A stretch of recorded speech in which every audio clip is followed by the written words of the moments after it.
On this hot August night, Tom Krupp parks his car, a leased Lexus, in the driveway of his handsome two-story home.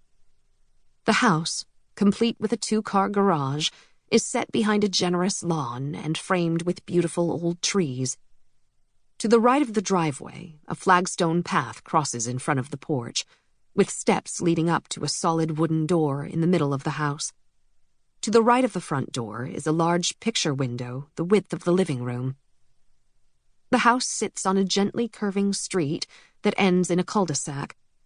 The surrounding houses are all equally attractive and well-maintained, and relatively similar.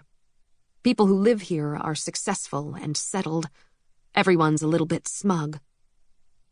This quiet, prosperous suburb in upstate New York, populated with mostly professional couples and their families, seems oblivious to the problems of the small city that surrounds it, oblivious to the problems of the larger world, as if the American dream has continued to live on here, smooth and unruffled. But the untroubled setting does not match Tom's current state of mind. He cuts the lights and the engine and sits uneasily for a moment in the dark, despising himself. Then, with a start, he notices that his wife's car is not in its usual place in the driveway. He automatically checks his watch. 9:20. He wonders if he's forgotten something. Was she going out? He can't remember her mentioning anything, but he's been so busy lately. Maybe she just went out to run an errand, and will be back any minute. She's left the lights on. They give the house a welcoming glow. He gets out of the car into the summer night. It smells of freshly mown grass, swallowing his disappointment. He wanted, rather fervently, to see his wife. He stands for a moment, his hand on the roof of the car, and looks across the street. Then he grabs his briefcase and suit jacket from the passenger seat and tiredly closes the car door. He walks along the path, up the front steps, and opens the door. Something is wrong. He holds his breath. Tom stands completely still in the doorway, his hand resting on the knob. At first, he doesn't know what's bothering him. Then he realizes what it is. The door wasn't locked. That in itself isn't unusual. Most nights he comes home and opens the door and walks right in, because most nights Karen's home, waiting for him. But she's gone out with her car and forgotten to lock the door. That's very odd for his wife, who's a stickler about locking the doors. He slowly lets out his breath. Maybe she was in a rush and forgot. His eyes quickly take in the living room, a serene rectangle of pale gray and white. It's perfectly quiet. There's obviously no one home.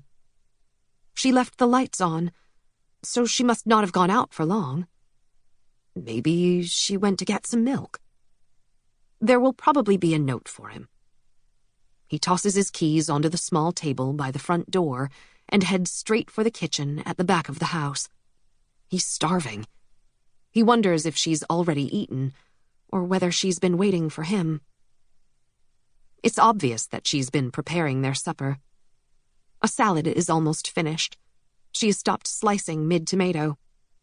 He looks at the wooden cutting board, at the tomato and the sharp knife lying beside it.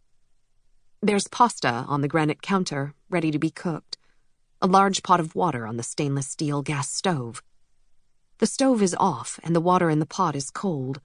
He dips a finger in to check. He scans the refrigerator door for a note. There's nothing written on the whiteboard for him. He frowns. He pulls his cell phone out of his pants pocket and checks to see if there's any message from her that he might have missed. Nothing. Now he's mildly annoyed. She might have told him. Tom opens the door to the refrigerator and stands there for a minute, staring sightlessly at its contents, then grabs an imported beer and decides to start the pasta. He's sure she'll be home any minute. He looks around curiously to see what they might have run out of. They have milk, bread, pasta sauce, wine, Parmesan cheese. He checks the bathroom. There's plenty of toilet paper. He can't think of anything else that might be urgent. While he waits for the water to come to a boil, he calls her cell, but she doesn't pick up. 15 minutes later, the pasta is ready, but there is no sign of his wife. Tom leaves the pasta in the strainer in the sink, turns off the burner under the pot of tomato sauce, and wanders restlessly into the living room, his hunger forgotten.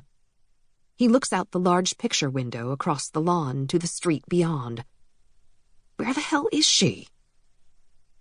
He's starting to get anxious now. He calls her cell again and hears a faint vibration coming from behind him. He whips his head toward the sound and sees her cell phone vibrating against the back of the sofa.